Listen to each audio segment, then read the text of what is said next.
Nathaniel Cross never believed in love at first sight. He thought it was a poetic fabrication, a myth people clung to in desperation. That is, until he met Lila Hart. She walked into his gallery on a rainy Thursday, hair soaked, eyes defiant. She wasn't there for the art. She was there for the warmth, maybe for the free wine. But she paused before his favorite piece, a chaotic swirl of red and black, titled Ashes of Us. "You painted this?" she asked. Nate nodded. "It's about what's left after love dies." She gave a half smile. "Or what's left when it's murdered." He should have known then. They fell in love the way most people fall off cliffs suddenly, and with no hope of stopping. Nate was an artist trying to reclaim his spark after a brutal breakup and failed showings in Paris. Lila was a freelance writer with a mysterious past and an intoxicating presence. They completed each other in ways neither could articulate. She called him her muse. He painted like a man possessed. Within 6 months, they were living together in his loft in Brooklyn. By month 9, Nate had proposed, and she said yes in a whisper on the Brooklyn Bridge under a fireworks display that wasn't meant for them. For once, Nate felt alive, real, worthy.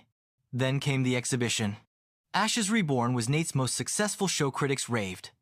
Buyers fought over his pieces, and Lila beamed beside him like a proud wife-to-be. 2 weeks later, Nate returned home from a weekend retreat with his art collective to find Lila gone. No note, no explanation. His studio had been ransacked. All his recent works, including the centerpiece of the show, were missing. Every painting he hadn't sold. He tried calling, messaging, searching, but Lila Hart had vanished like a ghost. And then the news broke. Her real name was not Lila Hart. She was Elise Morano, a known art thief who seduced and swindled struggling artists, vanished with their work, and sold it on the black market under fabricated provenance. She'd done it in Berlin, Milan, and now New York. She'd been conning him from the start. The critics called it a romantic tragedy. The buyers demanded refunds. His gallery dropped him. Nate's name was ruined in the art world. But beneath the despair, something stirred in him. Not just anger, something sharper. Purpose. For months, Nate buried himself in silence, painting in secret, rebuilding his life piece by piece. But not for forgiveness or redemption, for revenge. He hired a hacker friend from college, dug into Elise's contacts, her aliases, her patterns. She'd resurfaced in Buenos Aires under a new name, Sienna Vale, and had begun charming another promising sculptor. Nate booked a flight the next day. He wasn't a violent man. He didn't want to hurt her. He wanted her to fall in love with him again. And then, he would burn everything. She didn't recognize him, not immediately. Nate had shaved his head, grown a beard, dyed his eyes with colored contacts. He introduced himself as Ethan Ross, a reclusive but brilliant photographer from Toronto. They met at a gallery opening. Their chemistry reignited like dry brush to flame. She took the bait. Within weeks, they were entangled again emotionally, physically, artistically. She shared her pain with him. Lead about a troubled ex who had turned violent. Spun her webs with practiced grace. But this time, Nate wasn't blinded. He was watching, recording, waiting. One evening, he left a painting on her easel, an exact replica of Ashes of Us. She stared at it for minutes. Her mask slipped.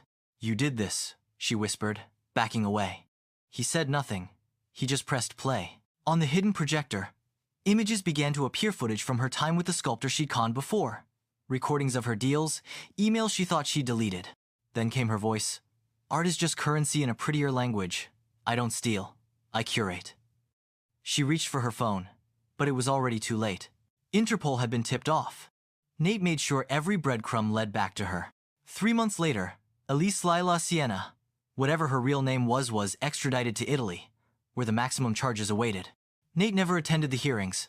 He returned to New York, this time under his real name. And he painted, but not about her, not about betrayal. He painted peace, silence, rebirth. His first show since the scandal opened to quiet applause. The critics didn't rave, but they respected. And in the crowd that night, a woman approached him, dark curls, paint-stained fingers, no illusions in her eyes. "Loved your piece," she said, "especially the way you let the light break through the cracks." Nate smiled. "I guess some things are more beautiful after they've been broken." Her name was Julia. Enjoyed the story? Like, subscribe, and hit the bell so you never miss the next one.